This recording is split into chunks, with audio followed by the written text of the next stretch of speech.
ሰላም የተወደዳችሁ የኤሪሳት ቴሌቪዥን ተከታታዮች፣ ለዛሬ ነሐሴ 1 ቀን 2026 የተሰናዱ የረፋድ ዜናዎችን ወደ እናንተ ማድረስ እንጀምራለን። እንድትከታተሉን በአክብሮት እንጠይቃለን። አበይት ነጥቦቹን በቅድሚያ የኢትዮጵያ የፋይናንስ ሪፎርም በዝቅተኛ የኑሮ ደረጃ ያሉ የማህበረሰብ ክፍሎችን እንደጎዳ ተገለጸ። 26 የአርኤስኤፍ ታጣቂዎች ለሱዳን ጦር እጃቸውን ሰጡ። የነበራቸውንም ወታደራዊ ትጥቅ አስረከቡ። አሜሪካና እስራኤል በኢራን ላይ የከፋ የአየር ድብደባ ሊፈጽሙ ነው። ሲአይኤ እና ሞሳድ የኢራኑን የበላይ መሪ አያቶላ ሙጅተባ ካመነኢን የማዳን ጥረታቸውን አጠናክረው መቀጠላቸው ተገለጸ።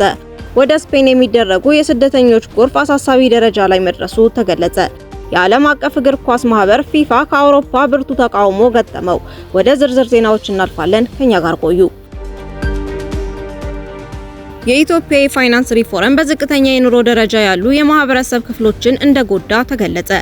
የዓለም ባንክ የቀድሞ ፕሬዝዳንት ዴቪድ ማልፓስ በወጡት የፖሊሲ ምርምር ጽሑፍ በኢትዮጵያ የተተገበረው የብሔራዊ ባንክ አሰራርና የብር ምንዛሬ ተመን የመቀነስ ሂደት በፖለቲካዊ ቁርኝነት ለተደራጁ ጥቂት ግለሰቦች ብቻ ብልጽግናን ያመጣና ለተራው ሕዝብ ደግሞ የኑሮ ውድነትን ያስከተለ መሆኑን ገልጸዋል። የቀድሞ ኃላፊ በ2019 ከዓለም አቀፍ የገንዘብ ድርጅት IMF ኃላፊ ክሪስታሊና ጊዮርጊቫ ጋር በመሆን ኢትዮጵያ የፋይናንስ ሪፎርም እንድታደርግ ጠቅላይ ሚኒስትር አብይ አህመድን ለማሳመን በጽኑ ይሰሩ እንደነበር አስታውሰዋል።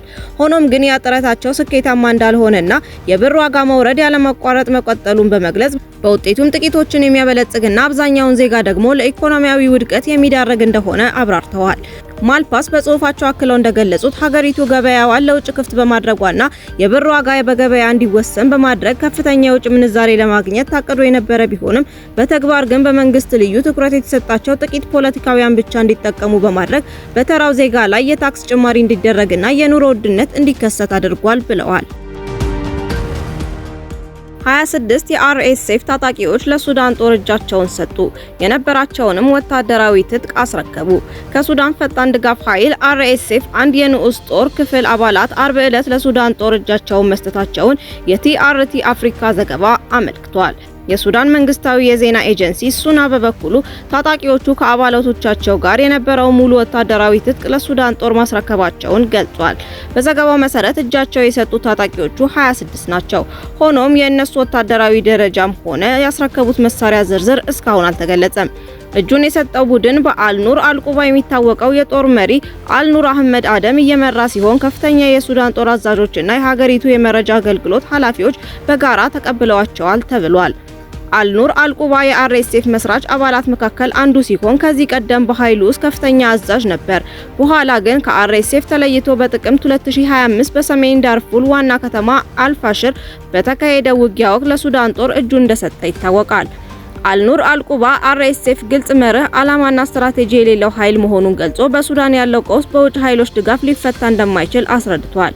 እጃቸውን ከሰጡት ታጣቂዎች መካከል አንዱ የሆነው ኦስማን አልኑር ሐሰብ ከሊል ከሰሜን ኮርዶፋን ክልል ባራ ከተማ ወደ RSF ከተቀላቀለ በኋላ እጁን በመስጠት ወደ ሱዳን ጦር መቀላቀሉን ገልጿል። በተጨማሪም አሁንም በRSF ውስጥ ያሉ የቀድሞ ጓዶቹ እጃቸውን ለሱዳን ጦር እንዲሰጡ ጥሪ አቅርበዋል። አሜሪካና እስራኤል በኢራን ላይ የከፋ የአየር ድብደባ ሊፈጽሙ ነው። አሜሪካና እስራኤል በኢራን የኃይል መሰረተ ልማቶች ላይ እስካሁን ከተፈጸሙት ሁሉ እጅግ የከፋ የተባለለትን የአየር ድብደባ ለማካሄድ እቅድ ማውጣታቸውን CBS ኒውስ ዘገበ።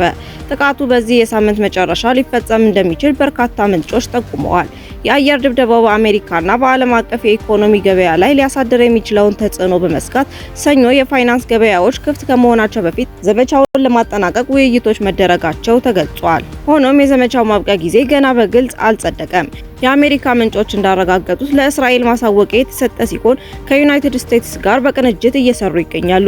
ነገር ግን ፕሬዝዳንት ዶናልድ ትራምፕ ለጥቃቱ የመጨረሻው የትዕዛዝ ማረጋገጫ ገና አልሰጡም። የጥቃቱ እቅድ አርብ ዕለት በካምፕ ዴቪድ በተካሄደው የፕሬዝዳንት ትራምፕ የካቢኔ ስብሰባ ላይ ውይይት የተደረገበት ሲሆን አንዳንድ የዋይት ሀውስ የፖለቲካ አማካሪዎች ሀሳቡን አጥብቀው ቢቃወሙም ትራምፕ በስብሰባው ላይ ለጋዜጠኞች በጣም በኃይል እንመታቸዋለን፣ በአንድ ወቅት ከዚህ በላይ መቋቋም አንችልም ማለት ይጀምራሉ ሲሉ ተደምጠዋል። የኃይል ማመንጫዎችንና የነዳጅ ማጣሪያዎችን ጨምሮ መሰረተ ልማቶች ዋነኛ ኢላማ ሊሆኑ እንደሚችሉ የተጠቆመ ሲሆን በመላው ቴህራን መብራት ስለማቋረጥ በከፍተኛ ደረጃ ውይይት የተደረገ ቢሆንም እስካሁን የተላለፈ የመጨረሻ ውሳኔ የለም። የዋይት ሃውስ ፕሬስ ሴክሬታሪ ካሮላይን ሊቪት ለሲቢኤስ ኒውስ በሰጡት መግለጫ ፕሬዝዳንት ትራምፕ በካቢኔ ስብሰባቸው ላይ እንዳሉት አሜሪካ እንደምታሸንፍና በእሳቸው የስልጣን ዘመንም ኢራን የኒውክሌር ጦር መሳሪያ እንደማይኖራት አረጋግጠዋል።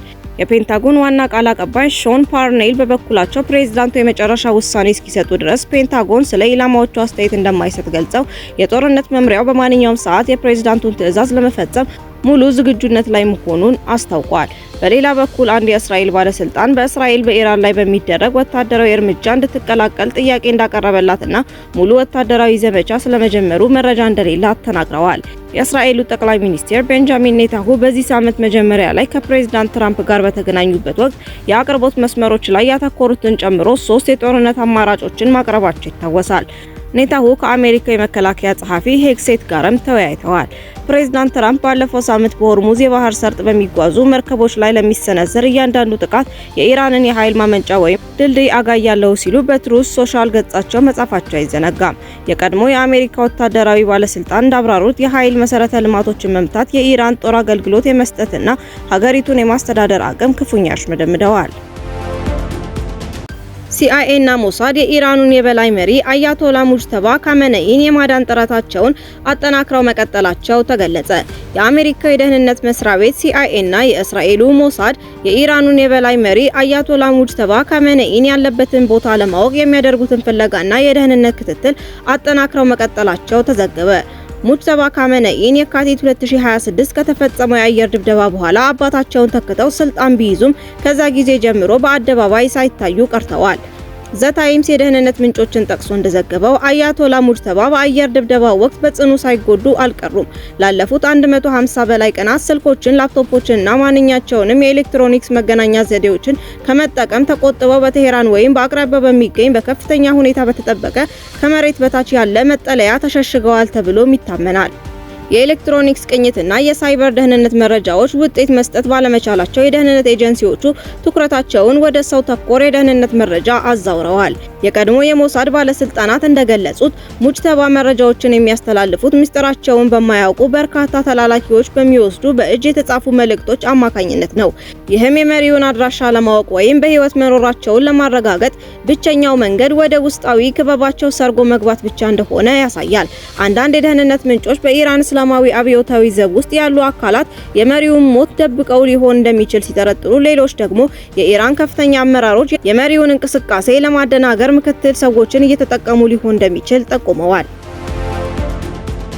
ወደ ስፔን የሚደረግ የስደተኞች ጎርፍ አሳሳቢ ደረጃ ላይ መድረሱ ተገለጸ። ከሞሮኮ ወደ ስፔን ራስ ገዝ ከተማ ሴኡታ የሚደረገው የስደተኞች ጎርፍ እጅግ አሳሳቢ ደረጃ ላይ መድረሱን የሀገሪቱ ፖለቲከኞች መግለጻቸውን ዘገባዎች አመላከቱ። ስፔንን ከሞሮኮ ጋር ወደምታዋስነው የስፔን ራስ ገዟ ንዑስ ከተማ ሴኡታ ባለፉት 24 ሰዓታት ብቻ ወደ 60 ሺህ የሚጠጉ ስደተኞች መግባታቸው ተገለጸ። ቢያንስ 41 ሰዎች የራስ ገዟ ከተማ ድንበርን ለማለፍ ሲገፋፉና ባህር ውስጥ ሰምጠው መሞታቸው ተገልጿል። ቁጥራቸው በውል ያልታወቀ ሰዎችም መቁሰላቸው ተዘግቧል። የሚተሙ ስደተኞችን ለማገድ ሁለት ሀገራት ተጨማሪ ጸጥታ አስከባሪዎች ማስፈራቸውም ተዘግቧል። ትንሿ ሴኡታ ከተማን ከሞሮኮ ጋር የሚለየውን አጥር አጠናክረዋል። ይህ የስደተኞች ጎርፍ በአሁኑ ወቅት ሀገሪቱን አጨናንቋል። የመፍትሄ ሀሳብም እየተሰጠበት ይገኛል። በመጨረሻም የዓለም አቀፍ እግር ኳስ ማህበር ፊፋ ከአውሮፓ ብርቱ ተቃውሞ ገጠመው። የዓለም እግር ኳስ ዋንጫና ሌሎች የፊፋ ውድድሮች በግል ባለሀብቶች እንዲተዳደሩ በሚል ፊፋ ያቀረበው ምክረ ሀሳብ ብርቱ ተቃውሞ ገጠመው። የአውሮፓ እግር ኳስ ማህበር ዩኢኤፍኤ እና 55ቱ የአባል ሀገራት ማህበራት በዚህ ጉዳይ በጋራ ትናንት የተቃውሞ መግለጫ አውጥተዋል።